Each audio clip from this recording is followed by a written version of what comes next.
وصدق رسوله النبي الكريم ونحن على ذلك لمن الشاهدين والشاكرين والحمد لله رب العالمين.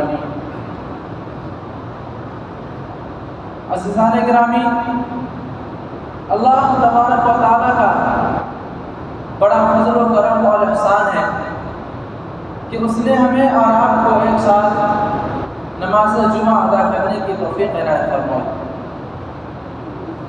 ابھی میں نے آپ کے سامنے قرآن کریم کی چند آیت کریمہ کی تلاوت کی اور چند احادیث مبارکہ بھی پڑھی.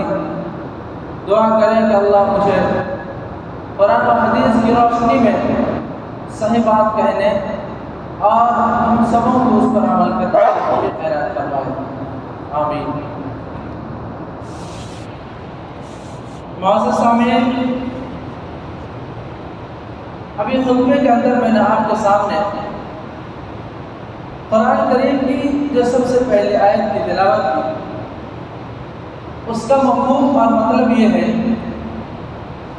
کہ اللہ تبارک و تعالیٰ نے حضرت ابراہیم علیہ السلام کی چند کلمات کے ذریعے سے آزمائش کی اور امتحان لیا. پھر حضرت ابراہیم علیہ السلام اپنے رب کے فضل و کرم سے سارے امتحانات میں کامیاب بھی ہوئے. یوں تو آپ کی پوری زندگی امتحانات سے بھری پڑی ہے، لیکن آپ کی زندگی میں جو سب سے کٹھن اور سب سے زیادہ دشوار جو امتحان تھا وہ یہ تھا کہ اپنے لخت جگر اور پورے نظر کو رب کے لیے قربان کرنا. آج مناسب ہے کہ آپ کے سامنے اس قربانی کا تذکرہ کر دوں تاکہ ہمیں بھی اپنے جد امجد حضرت ابراہیم علیہ السلام کی تاریخ کے بارے میں صحیح معلومات حاصل ہو جائے. واقعہ بڑا لمبا ہے، میں آپ کے سامنے مختصر طور پر یہ بیان کرتا ہوں کہ قربانی کا جو یہ سلسلہ ہے، یہ سلسلہ صرف حضرت ابراہیم علیہ السلام سے ہی نہیں چلا، بلکہ اس قربانی کا سلسلہ سب سے پہلے انسان اور سب سے پہلے نبی حضرت آدم علیہ السلام سے ہی شروع ہوا ہے. قربانی کا ہر زمانے میں اور ہر امت کے اندر ایک طریقہ رہا ہے، جیسے کہ قرآن کریم میں اللہ تبارک و تعالیٰ نے بیان فرمایا وَلِكُلِّ أُمَّةٍ جَعَلْنَا مَنْسَكًا لِيَذْكُرُوا اسْمَ اللَّهِ عَلَيْهِ. اللہ تعالیٰ نے ہر قوم کے اندر اور ہر امت کے اندر قربانی کا ایک طریقہ دیا ہے. طریقہ دینے کا مقصد اور مشن کیا ہے؟ مقصد یہ ہے کہ تاکہ وہ ان جانوروں پر میرا نام لے، اللہ تبارک و تعالیٰ کا نام لے. میں آپ کے سامنے بات مختصر کرتا ہوں.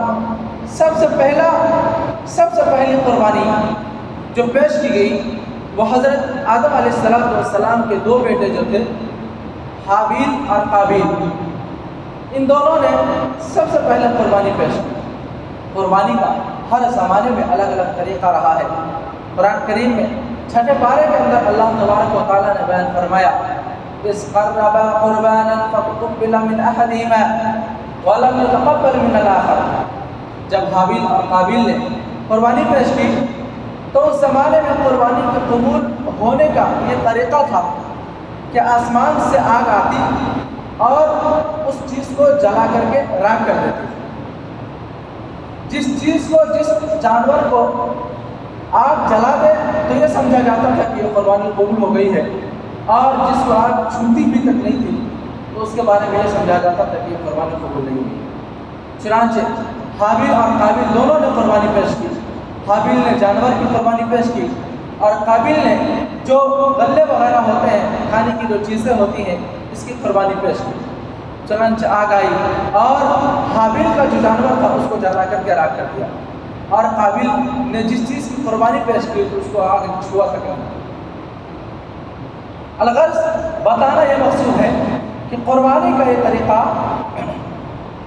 ہر زمانے میں رہا ہے، حضرت آدم علیہ السلام سے لے کر ہی شروع ہوا ہے اور اب تک یہ قربانی کا طریقہ ہے، لیکن صحیح طریقے سے جو قربانی کا نقشہ کھینچا گیا ہے وہ حضرت ابراہیم علیہ السلام کے زمانے سے یہ نقشہ کھینچا گیا ہے، جس کو قرآن کریم نے بڑے خوبصورت انداز میں بیان فرمایا ہے۔